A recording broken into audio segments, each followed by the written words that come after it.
Hi leaders, hi friends.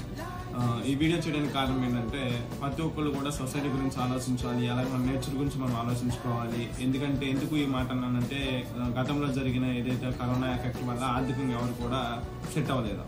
Plus దీని గురించి బాగా రీసెర్చ్ చేసి మేము ఒక కంపెనీని స్టార్ట్ చేయడం జరిగింది, లైఫ్ ఈజ్ బ్యూటిఫుల్ అడ్వెంచరీ సర్వీసెస్. దీని యొక్క ముఖ్య ఉద్దేశం ఏంటంటే ప్రతి ఒక్కళ్ళు కూడా మొక్కలను పెంచాలి, హెల్త్ అవేర్నెస్ అనేది ఖచ్చితంగా చేయాలి, అలాగే హెల్పింగ్ నేచర్ ప్రతి ఒక్కరు కూడా చేయాల్సి ఉంటుంది. దాని గురించి అవేర్నెస్ చేయడం కోసం మేము ఈ కంపెనీ స్టార్ట్ చేయడం జరిగింది. కంప్లీట్గా 2 years అనేది సక్సెస్ఫుల్గా రన్ చేసి 3వ సంవత్సరానికి ఎంట్రీ అయ్యాము.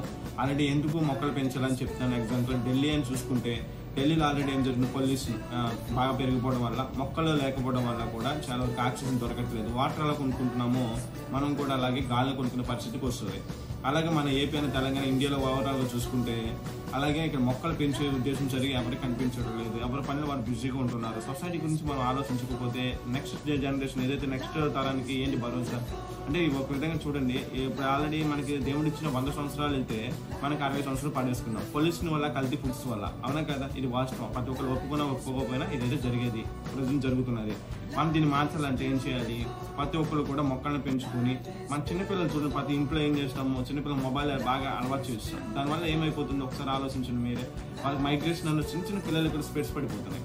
అదే అవుట్డోర్ ఇండోర్ ప్లాంట్స్ ఉంటాయి మనకి, ఆక్సిజన్ ప్లాంట్స్, అవి తీసుకొచ్చి ఇంట్లో పెట్టుకోగలిగితే కొంత కాకపోయినా కొంత కంట్రోల్ చేయవచ్చు.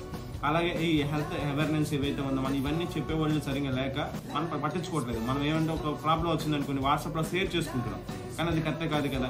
గతంలో చూసుకొని చిన్న ప్రాబ్లం వచ్చిందంటే 10 మంది కూర్చొని చక్కగా సాయం చేసేవాళ్ళు. ఇప్పుడు WhatsApp and YouTube, Instagram, Facebook ఇవి కాదు కదా. సొసైటీలోకి వెళ్ళి మనం ఏంటనేది మన దగ్గర మనం తోసినంత, మీ దగ్గర 10 రూపాయలు ఉందా, అందులో ₹1 ఖర్చు పెట్టండి వివిధ రూపాల్లో.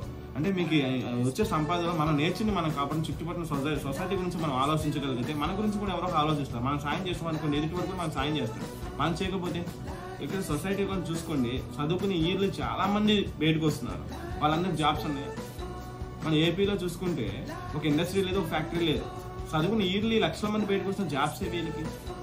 అలాగే ఏదైనా పని చేసుకుంటే పనులు కూడా లేవు. ఎందుకు అంటే పెద్ద పెద్ద ఇండస్ట్రీలో కూడా ప్రతి ఒక్కరు ఏం చేస్తున్నారు, రోబో టెక్నాలజీ అండ్ ఏఐ టూల్స్ని ఇంప్లిమెంట్ చేసుకోవడం వల్ల మ్యాన్ పవర్ పని చేయకపోతే ఏంటి పరిస్థితి?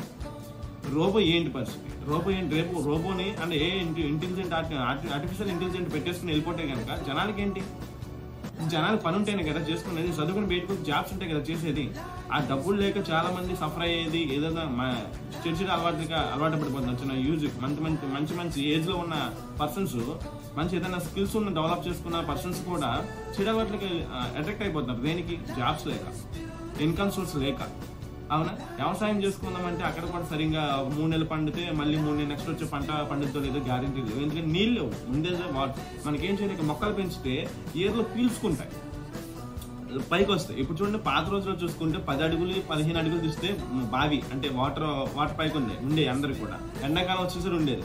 ఇప్పుడు చూస్తే 300 అడుగులు, 1000 అడుగులు, 1500 అడుగులు బోర్ వేస్తాయి కానీ నీళ్ళు రాని పరిస్థితికి వచ్చాం. అంటే ఏంటి? మొక్కలు పెంచకపోవడం, మొక్కలు నరికేయడం, కొండలు నరికేయడం, ఇవన్నీ నరికేస్తుంటే సొసైటీ ఆల్రెడీ కొన్ని చోట్ల భూకంపాలకు స్టార్ట్ అయ్యాయి. రేపొద్దు ఆల్రెడీ మన గవర్నమెంట్ కూడా అనౌన్స్మెంట్ చేసింది. అవునా? ఏపీ తెలంగాణలో కూడా భూకంపాలు వచ్చే అవకాశాలు ఉన్నాయి. మన నేర్చుని మనం కాపాడగలిగితే, మన మొక్కలు ఇలా పెట్టుకోగలిగితే, ఇలా ప్రతి ఒక్కరు కూడా అవేర్నెస్ చేయగలిగితే చాలా బెస్ట్గా ఉంటుంది కదా. మీ దగ్గర ఉన్న సంపాదనలో 10 రూపాయలు వచ్చింది, ₹1 అనేది వివిధ రూపాయలు పేదవాళ్ళకి, చదువుకున్న వాళ్ళకి, స్టూడెంట్స్ ఎవరైనా పేదవాళ్ళు ఉన్నారా, ఒక పెన్ను బుక్ డొనేషన్ చేయండి. లేదంటే ఎవరైనా ఇబ్బంది పడుతున్న, ఫైనాన్స్కి గ్రో అవ్వట్లేదా, మీ దగ్గర ఉన్నది కొంచెం ఏదైనా హెల్ప్ చేయండి. లేదంటే చాలా మంది బయట బిచ్చుకోళ్ళు ఉంటారు, అన్నదానం చేయండి.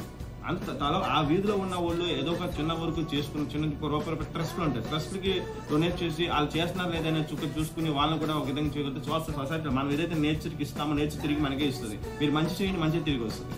ఇవన్నీ హెల్త్ అవేర్నెస్ కానీ, సోషల్ యాక్టివిటీస్ కానీ, కొన్ని స్కామ్స్ జరుగుతున్నాయి. స్కామ్స్ గురించి మీకు ఒకటి జరిగిందంటే 10 మందికి షేర్ చేస్తారనుకోండి, అది తెలుస్తుంది. ఓకే ఇలా స్కామ్ ఒకటి బయటకు వచ్చింది, ఇది ఏదైనా ద్వారా వచ్చింది కాబట్టి ఇది 10 మందికి తెలిసింది అనుకోండి, అలర్ట్ అవుతారు. ఈ ఏదైతే గవర్నమెంట్ కూడా ఆల్రెడీ ఎవరు ప్రతి ఒక్కరు ఫోన్ చేసినప్పుడు కూడా ఆల్రెడీ రింగ్ అవ్వట్లేదు. ఆల్రెడీ గవర్నమెంట్ కూడా ఏం చేస్తుంది, అక్కడ ఇలా స్కామ్స్ వస్తాయి, కొన్ని ఫేక్ కంపెనీలు నడుస్తున్నాయి అని చెప్పేసి ఆల్రెడీ కొన్ని చెప్తారు. అలాంటి మీకు అలా తెలుసు ఇవన్నీ. కానీ చాలా మంది ఏంటంటే ఇన్స్టెంట్గా ఏదో వచ్చేస్తుందని చెప్పేసి పెట్టేసుకుని వెళ్ళిపోతారు. కానీ ఇక్కడ నేను ఒకటే చెప్తున్నాను, చాలా మంది ఈ నేచర్ని కాపాడుకుంటూ సొసైటీని మనం కాపాడుకోగలిగితే మనకు బెటర్ లైఫ్, బెటర్ ఫ్యూచర్ ఉంటుంది. దేవుని ఇచ్చిన 100 సంవత్సరాలే, కానీ 60 సంవత్సరాలు పడేసాం. ఈ పొల్యూషన్ వల్ల, ఈ నేచర్ ఏదైతే మనకి పొల్యూషన్ బాగా పెరిగిపోవడం వల్ల ఈ ఆక్సిజన్ దొరక్క చాలా మంది ఇబ్బంది పడతారు. అదే మొక్కలు పెంచుకోగలిగితే ప్రతి ఒక్కరు కూడా నేచర్ని మనం కాపాడగలిగితే మనకి మన జనరేషన్ ఎలాగో ఇలా ఉన్నా నెక్స్ట్ జనరేషన్ బెటర్గా ఉంటుంది. ఇవన్నీ దృష్టిలో పెట్టుకుని life is beautiful advisor service సంస్థను స్టార్ట్ చేయడం జరిగింది. ప్రతి జిల్లాలో కూడా మనకి రీజనల్ మేనేజర్స్ ఉంటారు, ఆర్ఎంస్ అంటారు అన్నమాట. విలేజ్ వైజ్గా వచ్చేప్పటికి అసిస్టెంట్ మేనేజర్స్ ఉంటారు, అండ్ విలేజ్లో వచ్చేప్పటికి మనకి బీడీలు ఉంటారు, బిజినెస్ డెవలప్ ఎగ్జిక్యూటివ్స్ ఉంటారు. అలాగే మండలాల్లో వచ్చేప్పటికి మనకి అసిస్టెంట్ మేనేజర్స్ ఉంటారు. ఆల్రెడీ ఏఎంలు అండ్ బీడీని పోస్టులు పడుతున్నాయి, చక్కగా అప్లై చేసుకోవచ్చు.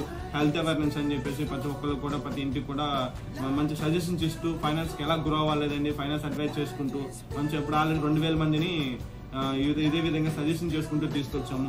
ఇంకా రిమైనింగ్ ఆఫీసులని మన AP Telangana branch offices start చేసాము. ఈ విధంగా మీకు ఏమైనా డౌట్స్ ఉంటే దీని గురించి తెలుసుకోవాలంటే ఆల్రెడీ ఇప్పుడు మార్ట్ అనేది స్టార్ట్ అవుతుంది. మనకి 50% డిస్కౌంట్తో మార్ట్ స్టార్ట్ చేస్తున్నాము.